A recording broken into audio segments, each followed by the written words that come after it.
The Judiciary Committee will please come to order, a quorum being present. Without objection, the chair is authorized to declare a recess at any time. We have 6 bills on the agenda today, none I think particularly contentious, so maybe we'll proceed with dispatch. Pursuant to Committee Rule 2 and House Rule 11, Clause 2, the chair may postpone further proceedings today on the question of approving any measure or matter or adopting an amendment for which a recorded vote for the ayes and nays are ordered. Pursuant to notice, I now call up H.R. 1327, the Never Forget the Heroes Permanent Authorization of the September 11th Victim Compensation Fund Act for purposes of markup, and move that the committee report the bill favorably to the House. The clerk will report the bill. H.R. 1327, to extend authorization for the September 11th Victim Compensation Fund of 2001 through fiscal year 2090 and for other purposes. Without objection, the bill is considered as read and open for amendment at any point. I will begin by recognizing myself for an opening statement. The September 11th 2001 attacks created an environmental nightmare. When the Twin Towers collapsed in my district in Lower Manhattan, hundreds of tons of contaminants poured onto the streets and covered first responders, residents, office workers, and students in a cloud of toxic dust. Despite clear evidence of this environmental and health disaster, the EPA insisted that the air in Lower Manhattan and Brooklyn was safe to breathe, unquote. That was not true, because as we knew even then, the air was not safe to breathe. In fact, it was deadly. Thousands and thousands of responders, workers, and residents were exposed to horrible toxins and were not provided with protective equipment. Many people were exposed to horrible toxins because of the collapse of the World Trade Center, and no one can be blamed but the terrorists. But the federal government did not step in to conduct a proper comprehensive cleanup of the schools, offices, and residences in Lower Manhattan. Today, as a direct result of the federal government's inaction in not providing a proper cleanup and deception in assuring people the air was safe to breathe when it wasn't, more than 95,000 responders and survivors are sick. It was for those tens of thousands of brave, selfless, and innocent responders and survivors that Congress came together in 2010 after many years of struggle and negotiation to pass the James Zadroga 9/11 Health and Compensation Act and to fulfill our moral obligation, as President Lincoln said, to care for him who shall have borne the battle and for his widow and his orphan. The Zadroga Act established a national health program to care for those made sick by exposure to toxins in the days, weeks, and months after the 9/11 attack. It also reopened the Victim Compensation Fund to provide support for sick responders or survivors. As the programs were set to expire in 2015, Congress once again came together in a bipartisan measure and reauthorized them. We made the health program essentially permanent and set the expiration date in 2090. Ensuring that all those affected by the 9/11 attacks would have the health care they need for as long as they need it. But the 2000 reauthorization extended the Victims' Compensation Fund for only 5 years. As we heard in the Constitution Subcommittee hearing on the VCF yesterday, that 5-year reauthorization was not nearly enough. People are still getting sick as diseases like cancer emerge after long latency periods. Those already sick are getting sicker, and tragically many have died and are dying. Further, as the number of sick responders and survivors continues to rise, the limited resources Congress provided to the VCF have been strained, and now thousands of sick responders and survivors are facing up to 70% cuts in compensation. Yesterday, we heard from many witnesses who are sick or who have lost a loved one because of 9/11-related illnesses. 2 of those 8 witnesses, an FBI agent who worked at the Pentagon site and the widow of a New York construction worker who worked on the pilot Ground Zero, will have their awards cut by 50% and 70%, respectively, because of the claims review process timing. 3 of the other witnesses received their full compensation simply because they got sick earlier. I refuse to accept that the lives of some responders and survivors are worth more than others. Every sick responder and survivor should be treated with the same dignity and compassion. And all responders and survivors, whether they got sick in 2015 or will get sick in 2025 or 2035, should be properly compensated. Congress must act to make that happen. That is why we are here today to mark up H.R. 1327, to never forget the heroes' permanent reauthorization of the September 11th Victim Compensation Fund Act, a bill I introduced along with Representatives Carolyn Maloney and Peter King. This legislation extends the VCF to 2090, matching the authorization for the World Trade Center Health Program. It also reverses any cuts made to awards by the VCF due to insufficient funds. The bill has more than 300 bipartisan co-sponsors in the House, including the ranking member of the full committee, the gentleman from Georgia, Mr. Collins, and as of yesterday's hearing, the ranking member of the Constitution Subcommittee, the gentleman from Louisiana, Mr. Johnson. Yesterday, we heard the difficult and often heartbreaking testimony of our witnesses. We have asked so much of our 9/11 responders and survivors. We relied on them to rush to the World Trade Center and the Pentagon under horrible conditions. We asked them to spend months on a burning, dangerous pile. All the responders on our panel echoed the same sentiment. There was nowhere else they would rather have been than at Ground Zero on 9/11. We asked the surrounding community to return to schools, offices, and homes that the federal government knew were horribly contaminated and unsafe. And they went back and reopened businesses and got New York and the country moving again. But because of limits placed on the VCF, we have now also asked them to come to Congress every 5 years to beg for help. It is time for us to give responders and survivors peace of mind once and for all and pass this long-term reauthorization to ensure the VCF will be there for them as long as they need it. I now recognize the ranking member of the Judiciary Committee, the gentleman from Georgia, Mr. Collins, for his opening statement. Thank you, Mr. Chairman, and I'm glad that you and I can come together on this piece of legislation, which I believe is important. And I'm not going to take long. I spoke yesterday about this. I have met with the victims in my office. I have talked with them on many occasions, and the remnants and the effects of that day will regenerate forever. I just do want to say, though, as I said yesterday, the reason we do this is because we do remember. The reason we do this is because we have seen the suffering. The reason we do this is because there is a need that we need to address. I believe, as I said yesterday, when I went to Iraq in 2008, it is still, even to this day, reverberates from the sacrifices that was made that day. The sacrifices that were unintended and not asked for, but went through anyway. When you see firemen and first responders and police all going up the stairs instead of down the stairs. When you saw them outside coming in instead of running away. The terrorists thought that the fires would bring us down, and instead they only revealed. They only revealed the true character of those that were responding and the true character of our nation. It is easy to come together today, I hope, to say that we will do our part, and that is why I support this bill, that is why I'm a co-sponsor of this bill, and look forward to passing it out of this committee, and I yield back. Thank you, Mr. Collins. Without objection, all other opening statements will be included in the record. For what purpose does the gentleman from Florida seek recognition? Move to strike last word. Gentleman is recognized.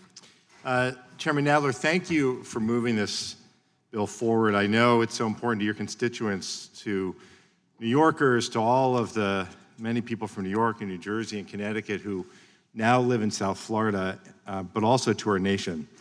I'd also like to thank Representative Carolyn Maloney and Representative Peter King for their leadership and strong commitment to bipartisan support for 9/11 victims. I don't know that I will ever see a more selfless act of patriotism in my lifetime than the bravery of the first responders on that day in September and the days and weeks that followed. The police, the firefighters, the paramedics, the doctors, and others who rushed into danger as so many tried to rush out. They knew they might not come home that day, and will forever be grateful for those whose lives were lost. But the ones who did come home, for those who showered off the dust and then went back to claw through debris and came back home only to do it again day after day until the job was done, they are also paying a lifelong price. Nearly 10 years ago, I was a freshman member of Congress, and I had the pleasure of meeting a constituent, Freddie Naboa, who moved to South Florida from his native Queens. Freddie worked as a paramedic supervisor. And on September 11th, 2001, shortly after the North Tower was hit, Freddie was dispatched to the South Tower to help run triage out of the lobby. And then suddenly the ground beneath him began to shake, and the windows burst, and the second tower was hit. Freddie was able to run for cover beneath an ambulance that was completely engulfed in smoke and debris. Over the course of the recovery effort, Freddie spent 18 days digging through the rubble at ground zero. Today, Freddie takes 14 different medications for severe asthma, obstructive lung disease, sleep apnea, liver disease, and diabetes. His asthma is so bad that he doesn't drive anymore. He can't catch his breath on the walk from his house to a car. Before the Victims Fund, there were some months that Freddie was forced to make the difficult choice of food or medicine. He will live with the cost and the pain his entire life. We must do everything that we can to ease the burden that he and every first responder took in those days after 9/11. And to Freddie, and to the first responders who joined us here yesterday as witnesses and observers, to all of the first responders in New York and New Jersey and across our country, we remember the spirit of unity that you embodied in those days at Ground Zero. We remember your sacrifice. We are grateful for the sacrifices that you make every day, and we thank you. Thank you again to my colleagues who strongly support this bill, and I look forward to working with all of you to make sure that it becomes law. Thank the gentleman. Are there any amendments to H.R. 1327? Very well. Reporting quorum being present, the question is on the motion to report the bill, H.R. 1327, favorably to the House. Those in favor say aye. Aye. Opposed, no. The ayes have it, and the bill is ordered reported. No. Those in favor, the ayes have it, and the bill is ordered reported favorably to the House.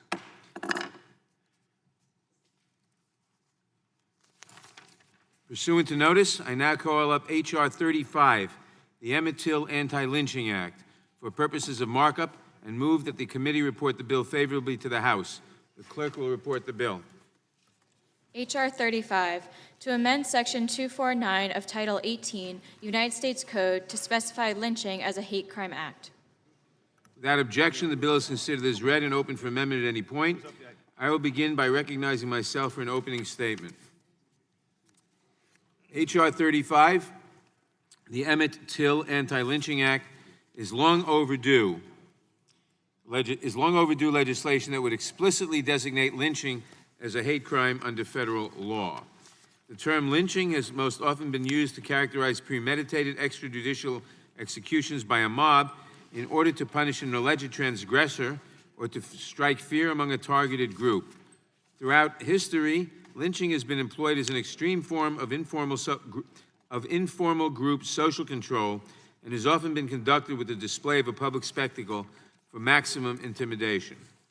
H.R. 35 is named in honor of Emmett Till, a 14-year-old African-American youth from Chicago who was lynched while visiting an uncle in Mississippi in 1955 in particularly gruesome fashion for allegedly whistling at a white woman. Though lynching touched all races and religions and occurred in all states in the contiguous United States, the practice was predominant in the South, and 4 out of 5 victims were black. During the period between the Civil War and World War II, thousands of African Americans were lynched in the United States. In 1892, the Tuskegee Institute began to record statistics of lynchings and reported that 4,742 reported incidents had taken place by 1968, of which 3,445 of the victims were African Americans. Through additional research, the Equal Justice Initiative, or EJI, documented 4,075 lynchings of African Americans in 12 southern states between the end of Reconstruction in 1877 and 1950. EIJ estimates that lynchings peaked somewhere between 1880 and 1940 in a shameful chapter in American history. These violent incidents profoundly impacted race relations and shaped the geographic, political, social, and economic conditions of African American communities in ways that are still evident today and were largely tolerated by state and federal officials. The anti-lynching movement set the stage for the creation of the civil rights movement that we recognize today. African Americans mobilized their own efforts to combat the terror of lynching and the threat of racial violence through grassroots activism and the founding of integrated social service organizations. The work of the NAACP was especially pivotal in awakening the nation to the urgency of combating lynching. In 1921, the NAACP also began actively endorsing legislation to make lynching a federal crime. Anti-lynching activists such as journalist Ida B. Wells also harnessed the growing power of the African-American press to demand national accountability for racial violence. The first federal anti-lynching legislation was introduced in 1900, almost 120 years ago, by Congressman George Henry White, the only African-American member of Congress at that time. Unfortunately, neither his bill nor any other anti-lynching bills that were introduced in the decades that followed managed to pass Congress. Although anti-lynching legislation passed by a large majority in the House of Representatives in 1922 and was supported by then-President Warren G. Harding, the Southern Democratic bloc in the Senate prevented it from coming to a vote in 1922, as well as similar legislation in 1923 and 1924, claiming that it would be unconstitutional and an infringement upon states' rights. However, the extensive debate on the bill, in combination with the 1919 NAACP report and the related National Conference on Lynching, moved local and state governments to take lynching more seriously, leading to a dramatic decrease in incidents after 1922. The enactment of the Civil Rights Act of 1968 was the closest that Congress ever came in the post-Reconstruction era to enacting anti-lynching legislation. Although the Civil Rights Conspiracy Statute does not specify the offense of lynching as a federal crime, this section has been used by the Department of Justice to prosecute civil rights era crimes and hate crimes that were described as lynching in public discourse. However, despite the existence of federal criminal enforcement against hate crimes, it remains important to enact federal anti-lynching legislation given the historical context of these violent incidents. Lynching was a violent tactic of racial subordination closely linked to the deprivation of freedmen's post-Reconstruction constitutional rights. Moreover, the fear of lynching was a major factor in the Great Migration to the North and changed the demographics of the nation. Politically, the terms of the lynching debate still echo through Congress and influence the debate around social justice policy. In his farewell address to Congress, Representative George Henry White lamented the failure of his anti-lynching bill of 1900 by observing that, quote, "During the last session of this Congress, I took occasion to address myself in detail to this particular measure. But with all my efforts, the bill still sweetly sleeps in the room of the committee to which it was referred. The necessity of legislation along this line is daily being demonstrated. The arena of the lyncher no longer is confined to southern climes, but is stretching its hydra head over all parts of the Union," close quote. Today, we act to correct this historical injustice that rests heavily on the conscience of this committee and this Congress. Accordingly, I thank the gentleman from Illinois, Mr. Rush, for his leadership on this important issue and his attention to history. I urge my colleagues to support this legislation. I now recognize the ranking member of the Judiciary Committee, the gentleman from Georgia, Mr. Collins, for his opening statement. Thank you, Mr. Chairman. The H.R. 35, the Emmett Till Antilynching Act, recalls a horrible period in our nation's history. In fact, many may claim this bill is actually a century too late. After all, the first anti-lynching bill was introduced more than 100 years ago, but never became law. Back then, lynchings were a popular atrocity committed by the Ku Klux Klan against black communities, Catholics, Jews, Republicans, anybody else for that matter. Lynching, which is used to intimidate a certain populace, is the practice of a murder by a group of people by extrajudicial action. What we find here today is this legislation will ensure that those who engage in mob violence resulting in death are dealt with in the federal system. It is my gladness that we come through. We're doing this bill, although I believe there will be some questions that I think will be raised and legitimately raised by members on our side to make sure that we actually have the tightest bill that we possibly can so that it is actually enforced in the way it needs to be enforced. And I appreciate the concerns coming forward. I look forward to supporting this bill as we move forward and would yield back the balance of my time. I thank the gentleman. I now recognize the chair of the Subcommittee on Crime, Terrorism, and Homeland Security, the gentlelady from California, Ms. Bass, for her opening statement. Thank you, Mr. Chair. I stand with my colleagues on the committee in supporting H.R. 35, the Emmett Till Antilynching Act, in order to make a long overdue change to our law and denounce the terror represented by the thousands of lynchings that have taken place in this country since Reconstruction. I do have to say, though, that lynchings were not just perpetrated by the Ku Klux Klan. Lots of people participated in lynching, including law enforcement, elected officials, and they were primarily and overwhelmingly done to African Americans. One of the great challenges of race in our country is the fact that we do not know and cannot come to grips with the history of this country. As a legacy of the 200+ years that African Americans were enslaved in this country and in fact built the U.S. Capitol, a monument is dedicated to them in the Capitol's Visitors Center. The lynching of African Americans represents the most heinous example of the campaign of terror perpetrated by the recently enslaved women and men and their descendants. The roots of lynching lie in the whippings, brandings, and other forms of terror that slave owners used to oppress Black Americans. Post-emancipation, lynchings changed from an instrument of enslavement to a tool of domestic terrorism. Bands of hooded murderers roamed the United States, threatening to lynch Black Americans for nothing more than the color of their skin. Excuses were used, such as making eye contact with a white person or resisting the discrimination.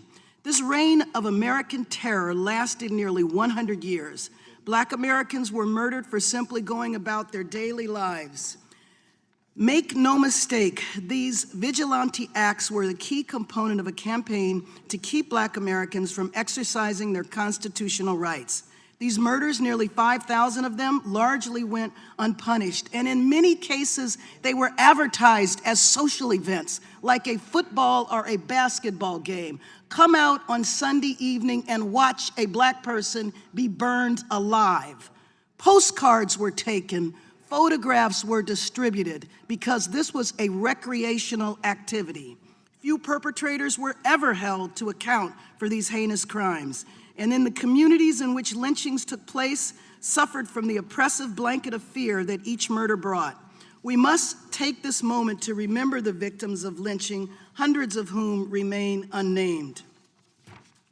It is shameful that it has taken this long for us to specifically address lynching in a federal law, and it's shameful that we even need a federal law, more than 100 years after Representative Dyer of Missouri first introduced anti-lynching legislation in Congress. Unfortunately, these crimes are not that far in our past. Mysterious hangings of Black people continue today, and there are several cases under investigation right now. In fact, just a few weeks ago, the perpetrator of a lynching of a Black man in Texas was executed. It is sad to say that it was progress that someone was arrested and tried for the heinous crimes. So we can't wait any longer. Although we can never truly rectify the terror and horrors of past lynchings, we can do our part so that justice is delivered in the future. The fight for civil rights and to protect African Americans from racially motivated violence continues today because the threats and acts continue.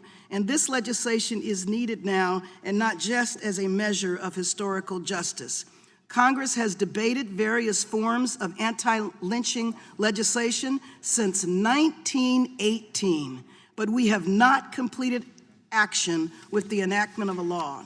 I thank our colleague, Representative Bobby Rush, for championing this effort and introducing this bill. I support this legislation and I urge its quick adoption today.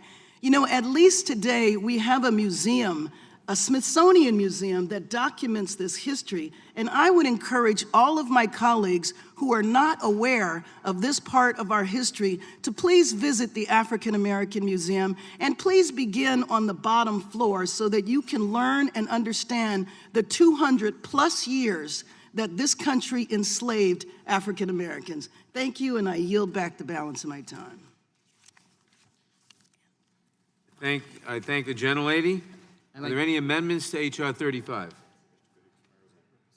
For what purpose is the gentleman from Arizona I have an amendment at seek the desk. recognition? I have an amendment at the desk. Clerk will report the amendment. Amendment to H.R. 35, offered by Mr. Biggs of Arizona. On page 5, line 2, insert knowingly before causes. The gentleman is recognized in support of his amendment. Thank you, Mr. Chairman. I appreciate the opportunity to offer this amendment. Young Mr. Emmett Till was a resident of Chicago who had gone down to Mississippi to stay with his relative who was a sharecropper for the summer. After working in the morning, he went to a store in the afternoon with some of his friends. He made the mistake at that time of whistling at a white woman who was 21 years old. Her husband and another then later brutally abducted him, went into his home, took him away, and inhumanely tortured and in barbarous fashion murdered him and hid his body. These two men were later arrested. They were acquitted. And even to add further insult to this inhumane crime, they received payment for selling their story as to what happened to a periodical. This is outrageous conduct. It's inhumane conduct. It's brutal and barbaric in nature. And so my attention here is, if we're going to pass a bill, I think it should be the best bill we could possibly get. And so I refer technically to the language on line 23 of page 4, which uses the culpable mental state requirement of willfully. The problem with the term willfully is that it is used often, but even in the jury instruction, the term is, the comment is this.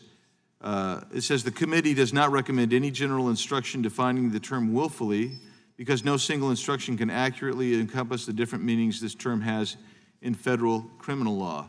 This term is a word of many meanings, its construction often being influenced by its context. Most state statutes resort to what was called the Uniform Criminal Code at the time that it's offering in the early 80s, late 70s, and it defines culpable mental state in 4 ways: intentional, knowingly, reckless, or with criminal negligence. Provides very specific understanding of what that is. It seems to me that we would make a better statute if we worked on correcting the term willfully, which I think is a real problem, because if we're going to prosecute these crimes, we want them to be prosecuted effectively and without any kind of misunderstanding. And so that is the point I'm trying to make with regard to culpable mental state, because you actually create an additional problem by using the culpable mental state requirement just in the next line when you say intentional. And thus, I don't want there to be any kind of confusion on the part of triers of fact. And with that, I'm going to withdraw my motion to amend, but I'm just suggesting that we might want to revisit that to make sure it's tighter and more complete. But gentlemen, yield. Yes, I'll yield. Good. I appreciate the gentleman's concern. And like I said, legislation that we support, we can also always try to make better. I appreciate the gentleman's concern, and my hope is this would go through the process, we could make it better, making sure it's tight to do exactly what it needs to do. And I do appreciate the gentleman. I appreciate his withdrawal. Just wanted to give support. I appreciate the gentleman's withdrawal, and we'll certainly be willing to look at the problem with the word willfully, I think, is what you're really talking about.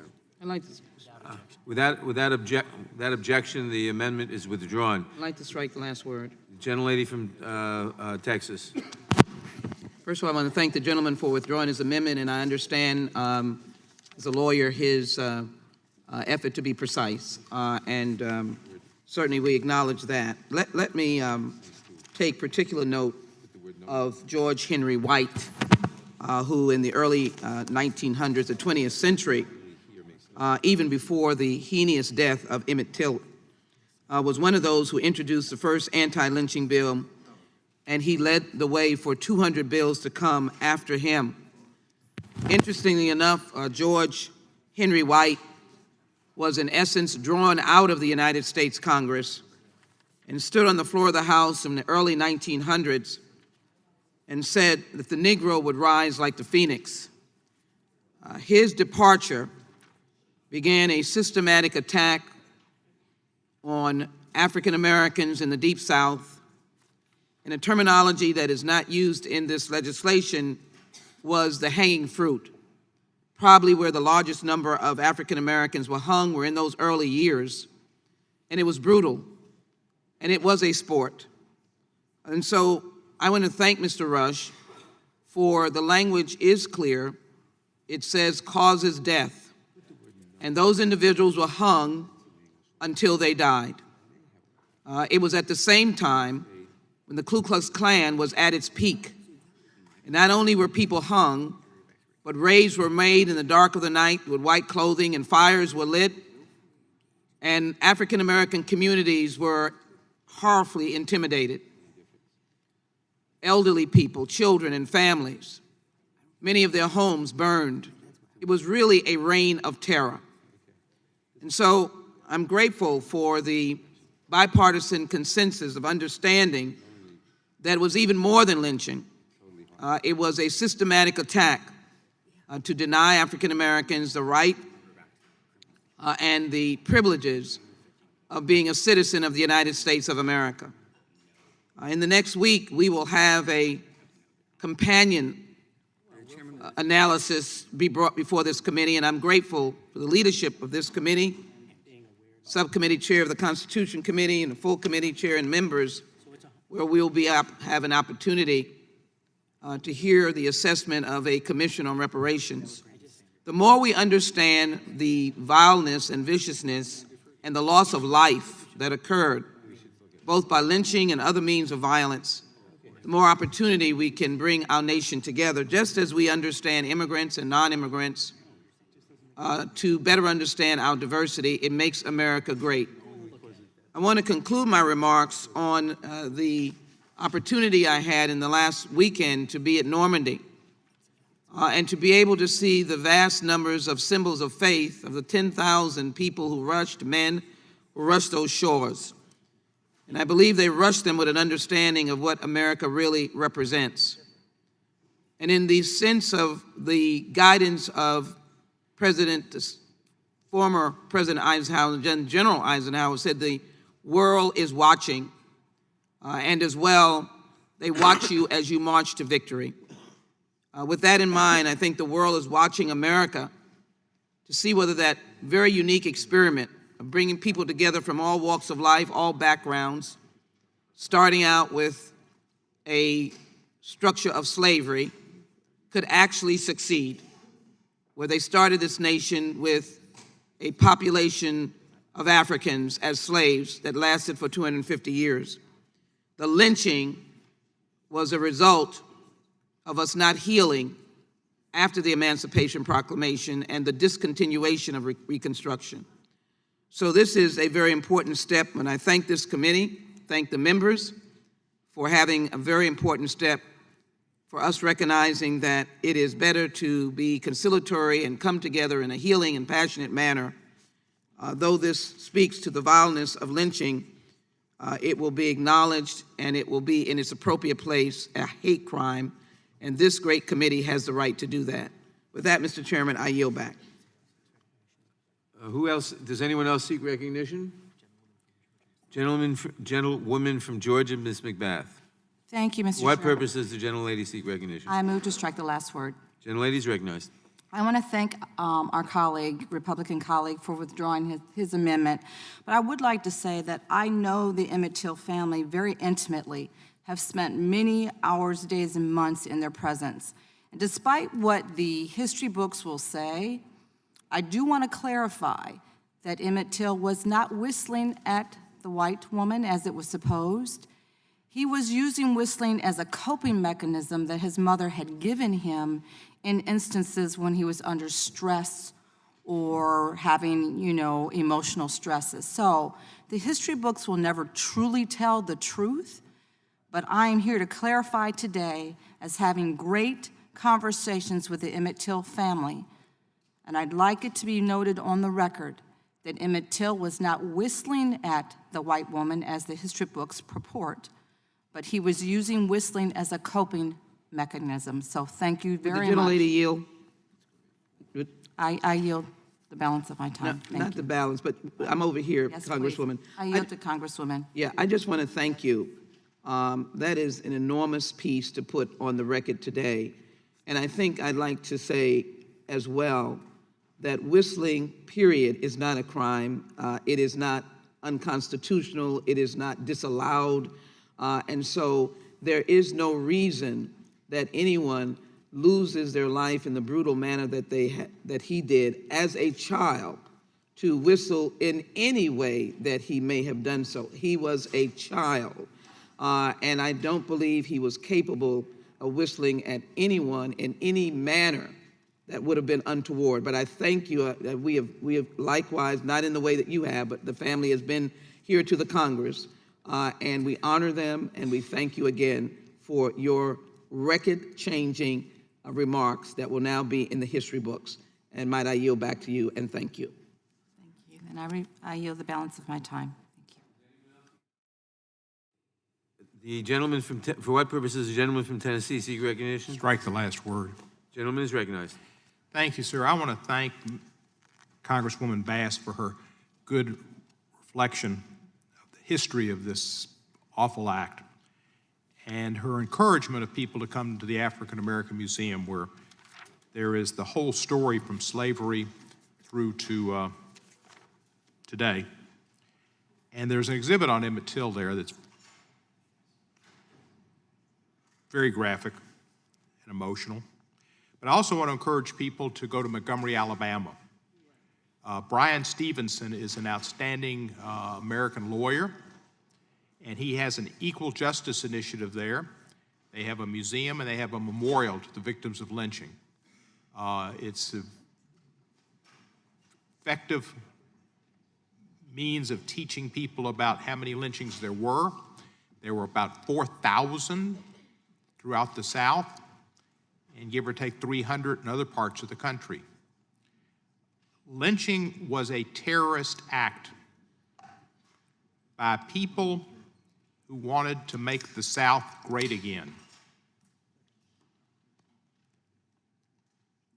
Paralleling the lynching were the erection of statues memorializing the leaders of the Confederacy. In my hometown, it included a slave trader,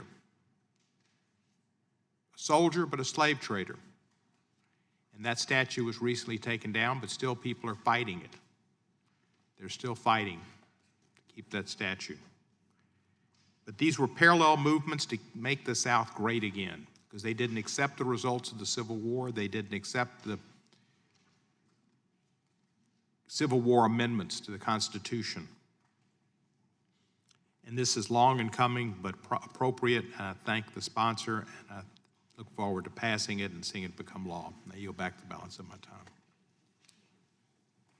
For what purpose does the gentlelady from Pennsylvania seek recognition? To strike the last word. Gentlelady is recognized. Thank you, Mr. Chairman, and I thank the gentleman for withdrawing his amendment. I, too, had the chance to visit the National Memorial for Peace and Justice this past year with Representative John Lewis and a cohort of our colleagues and people who were there at the time of the crossing of the bridge. One woman spoke to us. She was, I think, only 8 at the time she crossed the bridge. But we had the chance to go to what is informally known as the National Lynching Memorial. It is breathtaking. As my husband and I walked through it, he said every American should come here. Everyone should understand our history, because those who cannot remember the past are condemned to repeat it. So it's a powerful memorial to create a single memorial to the victims of white supremacy in the United States who suffered the grievous atrocities of lynching. Those who cannot remember are condemned to repeat it. So I support this legislation. It's long overdue. Thank you, Mr. Chairman. I yield the remainder. Does anyone else seek recognition? A reporting quorum being present, the question is on the motion to report the bill H.R. 35 favorably to the House. Those in favor say aye. Aye. Aye. Those opposed, no. The ayes have it, and the bill is reported favorably to the House. Pursuant to notice, I now call up H.R. 677, the 21st Century President Act, for purposes of markup, and move that the committee report the bill favorably to the House. The clerk will report the bill. H.R. 677, to amend gendered terms in federal law relating to the president and the president's spouse. Without objection, the bill is considered as read and open for amendment at any point. I will begin by recognizing myself for an opening statement. H.R. 677, the 21st Century President Act, modernizes current law criminalizing threats against former presidents and their families by removing gendered terms from the statute. It makes no substantive change in the law. This provision, Section 879 of Title 18, was enacted in 1982 in the aftermath of John Hinckley Jr.'s attempt on the life of then-President Ronald Reagan. Section 879 makes it unlawful to threaten to kill, kidnap, or inflict bodily harm upon a former president, president-elect or vice president-elect, or a major candidate for president or vice president, or their, quote, immediate family, unquote, member. The statute, however, defines immediate family with terms such as wife, her, and widow, which presumes the president will always be a man married to a woman. When the law was enacted in using these terms, Congress did not account for issues of gender equality, an area in which we have made important, though incomplete, progress. At present, one member of the LGBTQ community and 6 women have declared themselves to be candidates for the presidency. Whether or not any one of these candidates is nominated or elected, it is clear that the terminology in the statute is outdated and should be changed to refer to the spouse of a former president. I want to thank Representative Mark Pocan for identifying this anachronism in the law and for introducing this bill to rectify it. H.R. 677 will indeed take this law into the 21st century. Therefore, I support this bill, and I urge my colleagues to do the same. I now recognize the ranking member of the Judiciary Committee, the gentleman from Georgia, Mr. Collins, for his opening statement. Thank you, Mr. Chairman. At this point, again, as you have sort of stated in this bill, this is a change of language. I think that updates the code in this. I would not oppose this legislation, but I think as we look at this, as we go forward, I think this is something let's move forward to. Look forward to it. I'll support it. Yield back. Thank you, Mr. Collins. Without objection, all other opening statements will be included in the record. Are there any amendments to H.R. 677? A reporting quorum being present. The question is on the motion to report the bill, H.R. 677, favorably to the House. Those in favor say aye. Aye. Those opposed, no. The ayes have it, and the bill is ordered reported favorably to the House. Members will have 2 days to submit views. Pursuant to notice, I now call up H.R. 1569, a bill to amend Title 28 United States Code to add Flagstaff and Yuma to the list of locations in which court shall be held in the Judicial District for the State of Arizona for purposes of markup, and move that the committee report the bill favorably to the House. The clerk will report the bill. H.R. 1569, to amend Title 28 United States Code to add Flagstaff and Yuma to the list of locations in which courts shall be held in a judicial district in the state of Arizona. Without objection, the bill is considered as read and open for amendment at any point. I will begin by recognizing myself for an opening statement. H.R. 1569 would add Flagstaff and Yuma to the list of locations in which court may be held in the judicial district for the state of Arizona. So Flagstaff would have, in addition to a world-famous astronomical observatory, a courthouse. This legislation, introduced by Congressman Tom O'Halloran of Arizona, has the support of every member of the Arizona congressional delegation, including our colleagues, Mr. Stanton, Mr. Biggs, and Ms. Lesko. Access to justice is fundamental to the rule of law, and this straightforward bipartisan legislation will bring Arizona's U.S. district judges closer to the communities they serve. Currently, by statute, the United States District Court for the District of Arizona may hold court in 4 cities: Globe, Phoenix, Prescott, and Tucson. But Arizona's population has changed significantly in the 71 years since that statute was enacted in 1948. The population of Yuma, for example, has increased tenfold, and the population of Flagstaff has increased almost as much. Today, litigants in those parts of the state have to drive for hours to the nearest courthouse where a federal judge is permitted to sit. For example, someone living on the Navajo Nation Indian Reservation currently has to drive 4 to 5 hours to the federal courthouse in Prescott. Their trip would be nearly half that if they could go to Flagstaff instead. This common sense bill remedies that problem by adding to the United States Code Flagstaff and Yuma as locations where district court judges may hear cases.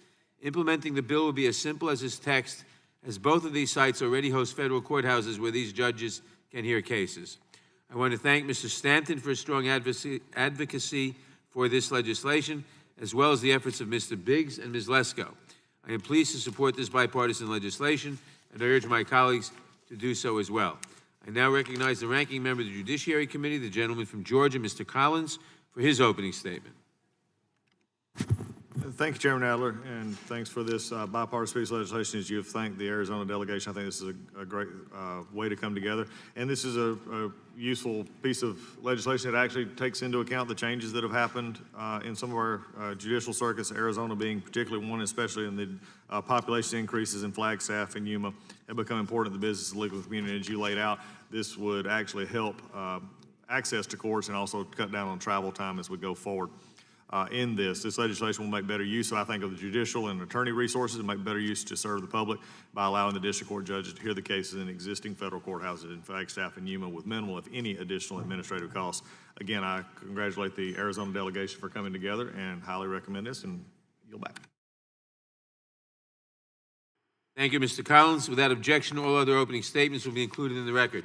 For what purpose does the gentleman from Arizona seek recognition? Thank you very much, Mr. Chairman. I move to strike the last word. Motion is the last word is duly struck, and the gentleman is recognized. Thank you, Mr. Chairman. I'm very happy to see this Judiciary Committee move forward with H.R. 1569, a bipartisan bill that will add the cities of Flagstaff and Yuma to the list of locations in which district court can be held in my home state of Arizona.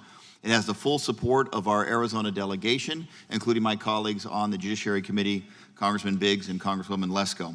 Currently, district court-related matters can only be held in Globe, Phoenix, Prescott, and Tucson, even though both Flagstaff and Yuma have federal courthouses. At the moment, these courthouses have magistrate judges that oversee judicial and law enforcement activity, but they cannot oversee criminal trials and cases. H.R. 1569 would change this. Under the current structure, Flagstaff and Yuma area residents have to travel long distances for district court proceedings. If a Yuma resident needs to attend a hearing or to report for jury duty, they have to travel 195 miles to Phoenix. A Flagstaff resident would have to travel almost 100 miles to Prescott. We can do better.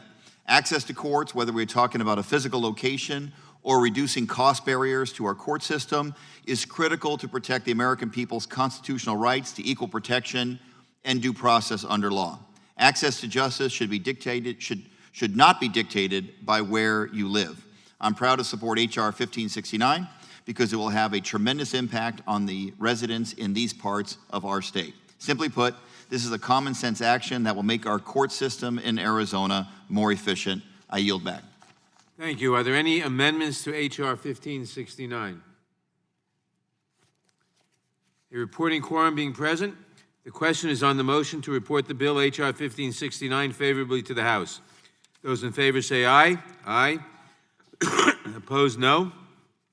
The ayes have it, and the bill is ordered reported favorably to the House. Members will have 2 days to submit views.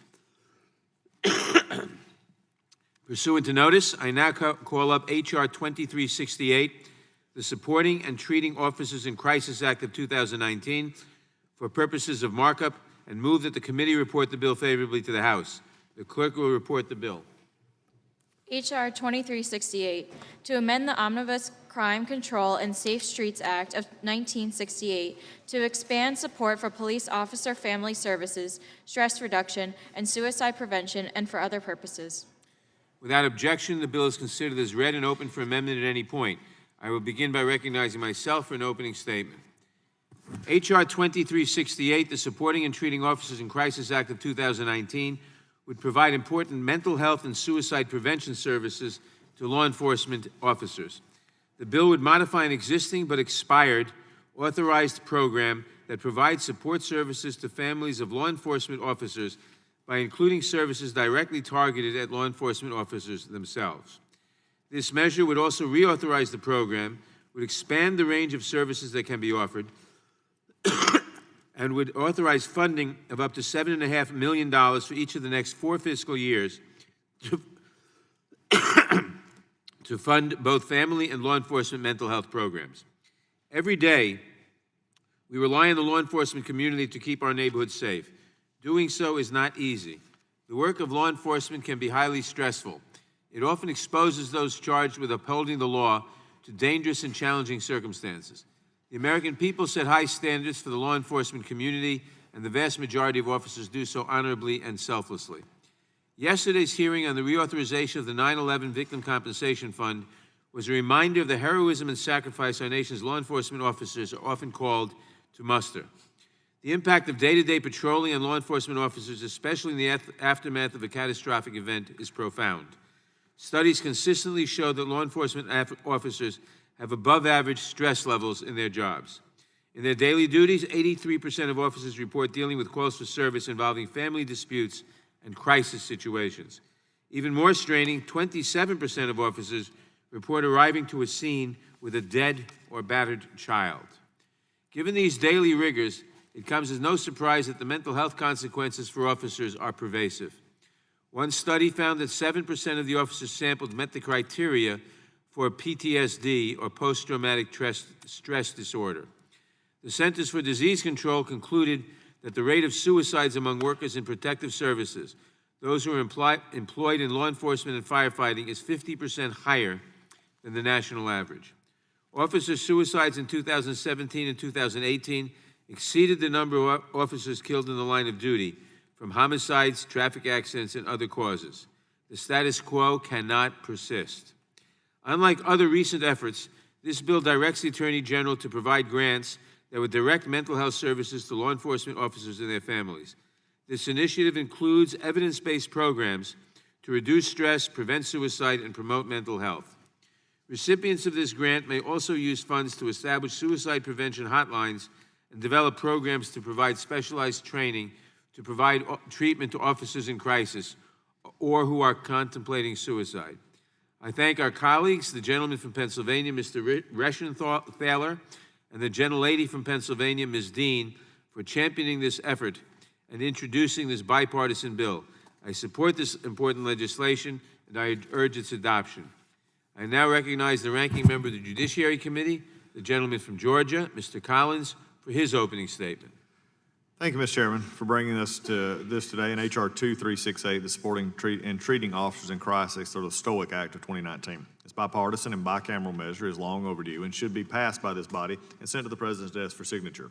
In 2018, at least 159 officers died by suicide, almost 10% more than the total number of line of duty deaths resulting from 15 other causes such as felonious assault, patrol vehicle accident, heart attack, and duty-related illness, among others. If enacted, the STOIC Act would expand the statutory language of pre-existing family support grant programs to ensure that they support suicide prevention efforts, mental health screenings, and training to identify officers who are at risk for suicide. It would also appropriate $7.5 million for the next 5 years for these programs. Unfortunately, these programs have gone underfunded for nearly 2 decades.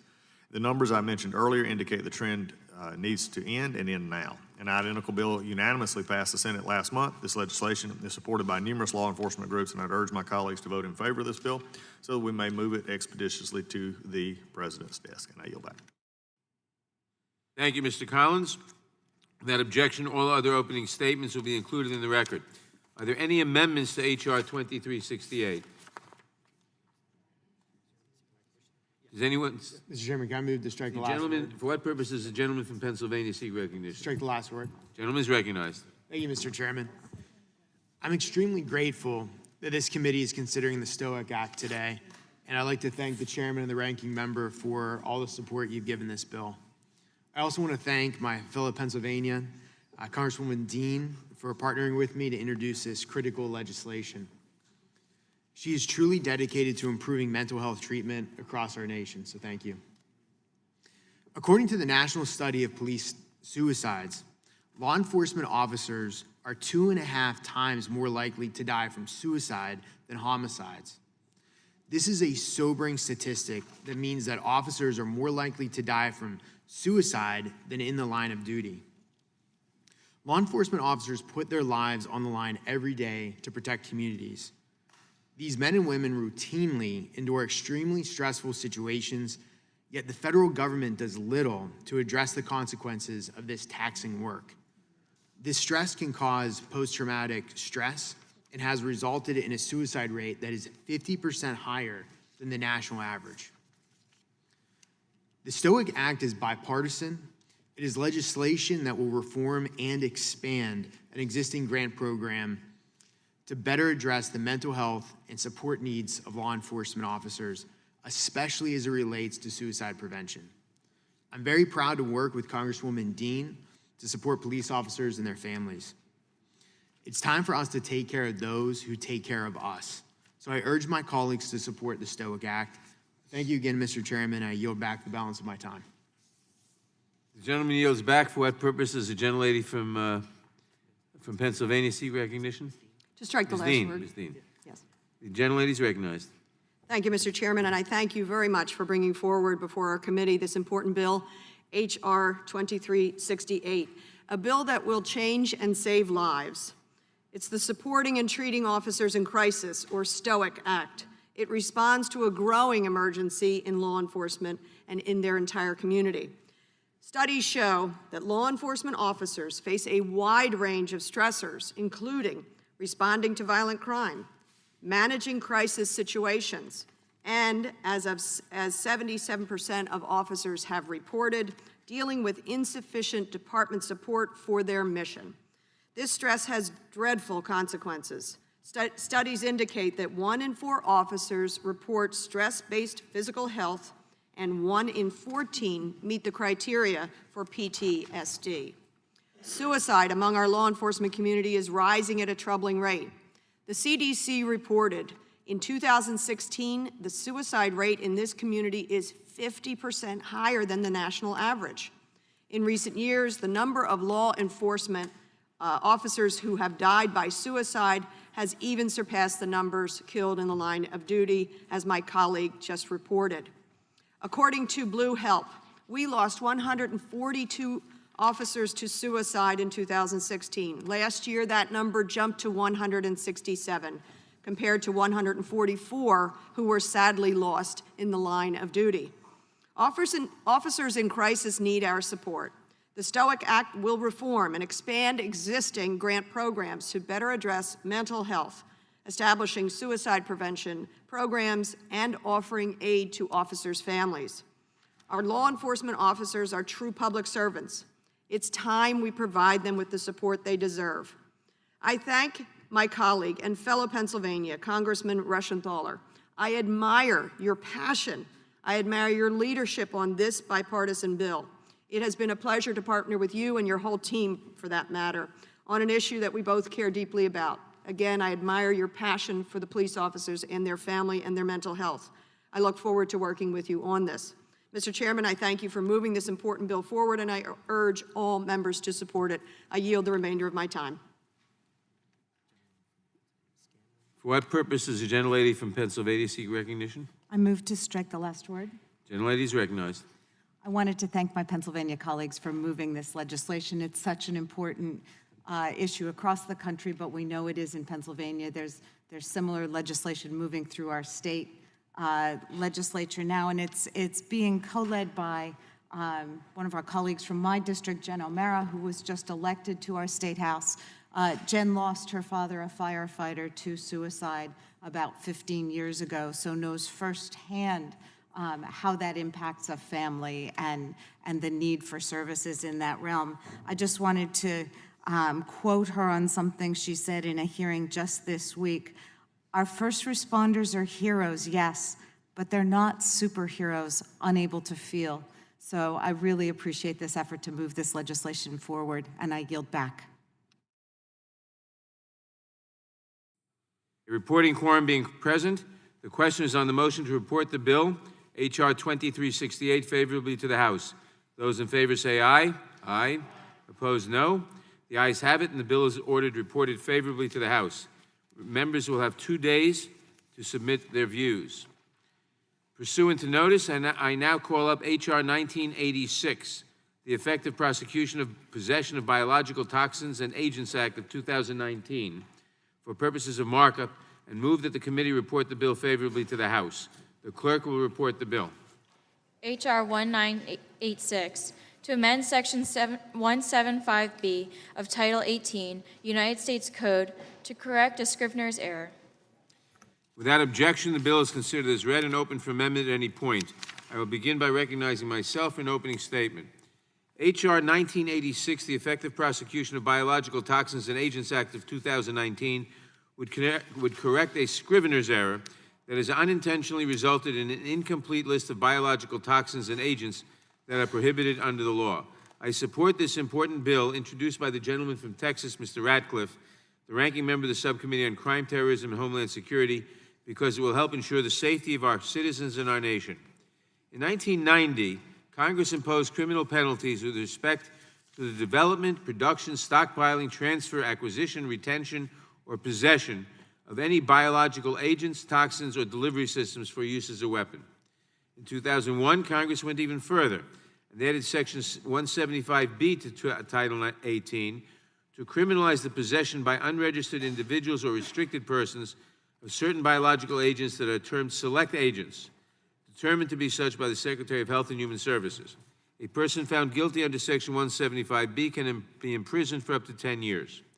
When Congress originally enacted Section 175B, and in subsequent amendments, we referred to specific sections of the Code of Federal Regulations that included lists of a number of biological agents and toxins. We last amended Section 175B in 2004, but after that, HHS reformatted some sections of the Code of Federal Regulations and inadvertently rendered the references in Section 175B incomplete.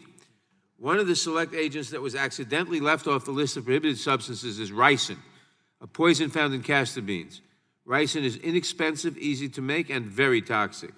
This result, the consequence of a drafting error, is clearly not what Congress intended. Unfortunately, there have already been real-life consequences for this error.